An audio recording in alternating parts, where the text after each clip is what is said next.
Olá, pessoal, tudo bem? Hoje a nossa aula vai ser sobre as enterobactérias. Então, algumas bactérias que acometem o nosso intestino e que podem nos causar alguns danos. Espero que vocês gostem da aula, deixem os seus comentários, ativem as notificações e qualquer dúvida eu estou à disposição. Eu vou compartilhar com vocês, então, a tela para iniciarmos a nossa aula. Bom, então as enterobactérias, né, como eu já te adiantei, são as bactérias que vão acometer o nosso intestino. Elas pertencem à família Enterobacteriaceae, cerca de 30 gêneros e 100 espécies estão dentro dessa família. Elas são bacilos gram-negativas e, então, após a coloração de gram, elas se apresentarão na cor vermelha. Existe uma variedade em relação aos fatores de virulência dessas bactérias, então algumas delas têm estruturas, né, como proteínas, como a cápsula, que vão aderir essas bactérias ainda mais ao hospedeiro, agravando então o estado desse indivíduo. Outras podem ter, né, enzimas que podem quebrar anticorpos que porventura tentam destruir essas bactérias. Então, esses fatores de virulência nada mais são do que características, né, principalmente relacionadas à estrutura dessas bactérias que podem causar mais danos ao hospedeiro, agravando o seu estado de saúde. Então, as bactérias que nós vamos estudar são a Escherichia coli, a Shigella, Salmonella e Yersinia. A Escherichia coli, ela é muito comum, né, causando a infecção intestinal, e é uma bactéria que também está muito associada a infecções urinárias e fora do intestino, aquelas denominadas de extraintestinais. Então, muitas mulheres, né, têm infecções urinárias recorrentes causadas por essa bactéria. A transmissão da Escherichia coli pode acontecer pelo contato pessoal, então por mãos contaminadas, né, entre pessoas contaminadas e não contaminadas, pela ingestão de alimentos ou água contaminados, ingestão de carne crua, né, ou mal passada, águas de recreação e sucos fermentados. Os sintomas, nós falamos que são sintomas inespecíficos, né, porque eles não são específicos para essa doença, então esses sintomas, febre, diarreia, dor abdominal, vômito e mal-estar, são sintomas bem abrangentes, né, que podem ser comuns com outras doenças. Como eu disse anteriormente, é um bacilo gram-negativo, então aqui é a bactéria na forma de bacilo alongada e corada de vermelho após a coloração de gram. O diagnóstico é feito através do microbiológico, utilizando o meio de cultura McConk, e após, né, o crescimento bacteriano, essa bactéria passa então pela coloração de gram. O tratamento é feito com antimicrobianos e o controle pode ser feito usando corretamente os alimentos, higiene no contato com esses alimentos, ingerindo água tratada e higienização das mãos. A Shigella, ela é semelhante às bactérias, né, da família Enterobacteriaceae.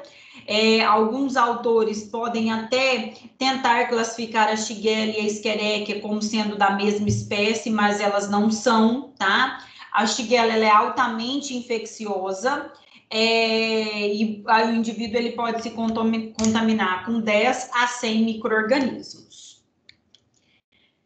A transmissão da Shigella pode ser direta, né, via fecal-oral, pelo contato direto com mãos contaminadas, alimentos mal cozidos ou água contaminada, moscas que pousam sobre fezes contaminadas e depois pousam sobre alimentos, contaminando esses alimentos que serão ingeridos posteriormente, e práticas sexuais oral-anal sem proteção. Alguns indivíduos são assintomáticos, não apresentando sintomas, e esse é o grande problema, né? Porque com isso eles constituem reservatórios dessa bactéria, podendo então passar, transmitir ela para outras pessoas. Aqueles que são sintomáticos, eles podem ter convulsões, irritação meníngea, diarreia aquosa e doença disenteria bacilar clássica. O diagnóstico pode ser feito por microbiológico, por meio de cultura McConk, pela PCR, que é a reação em cadeia da polimerase para identificar o material genético dessa bactéria naquela amostra, ou ELISA, que é para identificar a presença de anticorpos, né, contra essa bactéria naquele indivíduo. Quando o indivíduo ele tem formas leves, né, ele pode se autocurar, ou seja, ele não precisou de nenhum tratamento e ele mesmo, o seu sistema imune, conseguiu eliminar aquela bactéria. Já aquele indivíduo que tem formas graves, né, ele vai precisar, então, fazer o uso de antimicrobianos. Como controle, são as mesmas formas para Escherichia coli. Então, higienização das mãos, tratar os pacientes assintomáticos, higienização dos alimentos que são consumidos crus, tratamento de água. A salmonela é outro gênero, né, que está dentro das enterobactérias. Essa bactéria ela é transmitida por alimentos também contaminados, como carne, leite e ovos, pelo contato de pessoa a pessoa e pelo contato entre animais infectados e veterinários. Então, essa bactéria ela pode acometer tanto o homem quanto animais domésticos e selvagens. E ela pode causar a gastroenterite e a febre tifoide. A gastroenterite é uma inflamação da mucosa intestinal, com a presença de células de defesa e diarreia. Como tem a bactéria ali, nós falamos que tem uma infecção, então, aguda dessa mucosa intestinal. A Salmonella typhimurium, ela vai entrar no organismo por via oral, ela consegue atravessar a barreira gástrica do estômago e vai para o intestino delgado, onde adere e invade a mucosa. Então, essa bactéria, ela tem fímbrias, né, que são estruturas que servem para aderir essa bactéria ao hospedeiro. Quanto mais essa bactéria adere ao hospedeiro, mais lesão ela pode causar naquela mucosa intestinal, causando danos a esse indivíduo. A febre tifoide, ela é causada pela Salmonella typhi e pela Salmonella paratyphi. Os sintomas podem ser inespecíficos ou específicos, como dor de cabeça, febre prolongada, desconforto abdominal e letargia generalizada. O diagnóstico também é realizado por meio de cultura, como meio de cultura agar-sangue. O tratamento, no caso dos seres humanos, é feito com antimicrobianos e no caso dos animais, eles podem tomar vacinas contra esse parasita. A Yersinia, esse gênero compreende 10 espécies, sendo 7 não patogênicas e 3 patogênicas.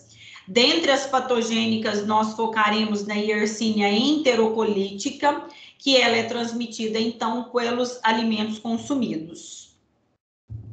A infecção por Yersinia enterocolítica, ela é por via oral. O período de incubação é de 4 a 7 dias, lembrando que período de incubação é o período compreendido entre o indivíduo adquirir o parasita e manifestar os primeiros sintomas.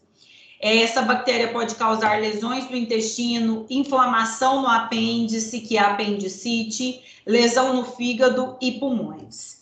E os sintomas podem ser febre, diarreia e dor abdominal. As formas de prevenção também são muito parecidas, tanto com a Escherichia coli, quanto com a Salmonella e a Shigella. Então, higienização dos alimentos, higienização das mãos, tratar os doentes e beber água tratada. O diagnóstico também é feito por meio de cultura, como meio de cultura McConk, e o tratamento é com antimicrobiano. Bom, pessoal, eu espero que vocês tenham gostado da aula. Qualquer dúvida, deixe nos comentários e até a próxima. Um abraço.